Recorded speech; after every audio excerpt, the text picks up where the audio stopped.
नमस्कार दोस्तों, यमुना की सफाई को लेकर बड़ा अपडेट है, पॉजिटिव अपडेट है। खुशी की बात है कि यमुना के जल में फास्फोरस की मात्रा कम पाई गई है।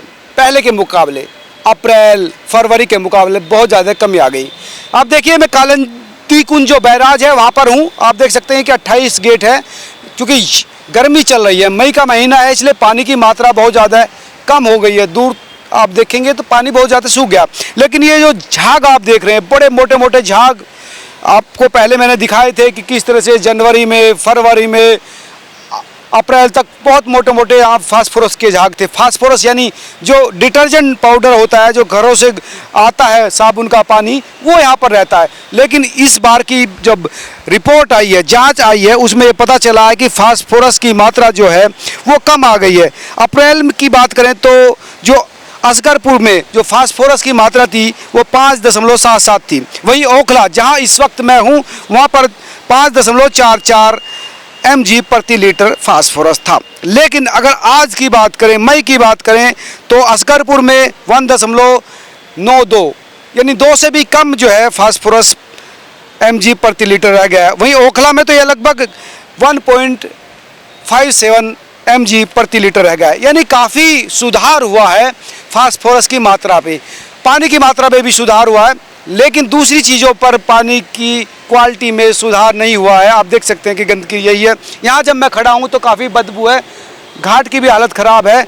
अगर आप देखें तो घाट पर जो है तमाम तरह का कूड़ा यहाँ पर आपको देखने को मिल सकता है। यानी काफ़ी कुछ सुधार फास्फोरस की मात्रा में हुआ है। यहाँ पर भी जो आगरा कैनाल की बात करें, वहाँ पर भी फास्फोरस की मात्रा काफ़ी कम रह गई है।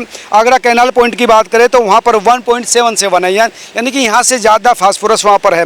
लेकिन फीकल कोलिफॉर्म का स्तर असगरपुर में भी काफ़ी बढ़ गया है। जो 13 लाख के करीब था वो अब मई में 15 लाख के करीब हो गया। यानी जो फीकल कोलिफॉर्म का स्तर है वो बढ़ा है। यानी अब सीधा अनट्रीटेड पानी डाला जा रहा है। जो वाटर ट्रीटमेंट प्लांट है वो ठीक काम नहीं कर रहे हैं, इसीलिए जो फीकल कोलिफॉर्म का स्तर है वो बढ़ गया है। निजामुद्दीन ब्रिज की बात करें तो जहाँ पर ये 35,000 mg प्रति लीटर था, वो अब बढ़ के करीब 79,000 प्रति लीटर हो गया है। यानी यहाँ पर भी ये मात्रा बढ़ी है। इसके अलावा सभी जगहों पर पानी में अमोनियम नाइट्रेट की मौजूदगी पाई गई है। यानी अमोनियम नाइट्रेट जो है हर जगह पर है। और एक बात ये भी है कि मई में जो है सामान्य स्तर से ज़्यादा बारिश हुई है, कई जगह बारिश हुई है। नालों की सफाई लगातार जारी है।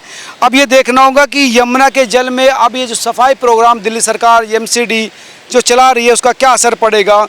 ये सफाई की वजह से नाले जो यमुना में डाले जाते हैं उससे यमुना के पानी में सुधार होगा या फिर बदतर हो गए। क्योंकि फीकल की बात मैंने की, कोलिफॉर्म की, उसके स्तर बढ़ा है। यानी जो हमारी STPs हैं उन्होंने बेहतर काम नहीं किया है। STPs को लेकर लगातार दिल्ली सरकार है, तमाम अधिकारी हैं, वो दावे कर रहे हैं कि STP सुधार कर रहे हैं, STPO की संख्या बढ़ा रहे हैं, लेकिन जिस तरह से काम करना चाहिए था वो काम नहीं कर पा रही है। हाँ, ये एक अच्छी बात है कि ये जो फास्फोरस की मात्रा है वो काफ़ी कम हो गई है।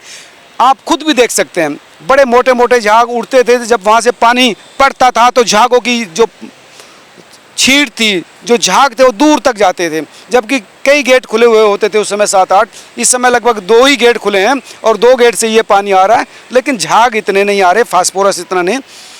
लेकिन यहाँ पर खड़ा होना काफ़ी मुश्किल हो रहा है। गले में जो है सूखापन, खांसी, इस तरह की चीज़ यहाँ पर, यानी बदबू का स्तर यहाँ पर अभी भी है।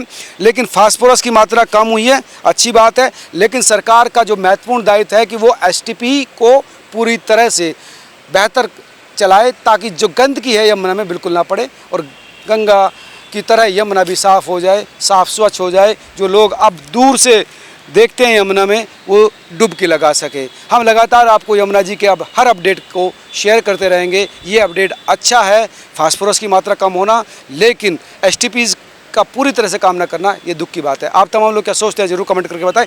वीडियो को शेयर जरूर कीजिए ताकि सरकार तक ये बात पहुँचे कि STP पर ध्यान देने की ज़रूरत है। नमस्कार।